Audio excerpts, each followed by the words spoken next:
Speaking of climate change mitigation is kind of funny. It's like we're ready, but we're not really ready. The science is there, the goal is clear, the policy is present, technology is developing, and all other resources except commitment that's often missing here. Let's talk about the coal-fired power plant, the technology being used to convert coal into natural energy. As the data shows, our coal consumption is only second after oil, which account for 27% of global energy consumption. However, these figures may just be retrieved from the coal power plants that are currently productive in combusting coals.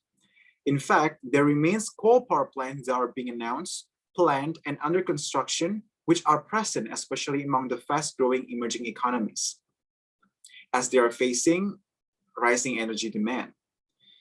Yet, this trend is being made possible through the overseas investment by other countries. China and Japan, for instance, have been intensively financing overseas coal projects and construction since around 2013. The problem with this investment is technically not just damaging the long-term climate target, but also increase the costs of climate mitigation as we are trapped into a carbon lock-in situation. So this is the concern where my study will be taking place. The existing literatures have done a great job in explaining some of the challenges, pulling factors, and the implication of such overseas coal power plant investment. But as we often see on the news, we've witnessed an intensifying international pressures for coal divestment, which is somewhat affecting the coal market situation right now. We can see countries begin to make new green investment commitments, new regulations, and other changes to adapt with the pressures.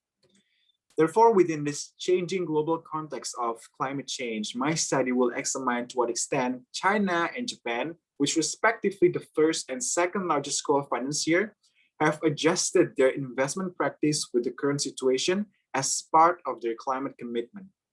In short, it's about how do they walk the talk. In doing so, my study will be looking at the regulations and investment allocations of the major financial institutions in each country to see the extent of commitments that are being made. Doing comparative study in China and Japan would allow us to see in which area they are similar or different. By the end of this study, we will be able to see the types of regulations that have been implemented in each country, as well as the types of coal technology that these countries have invested through their financial institutions.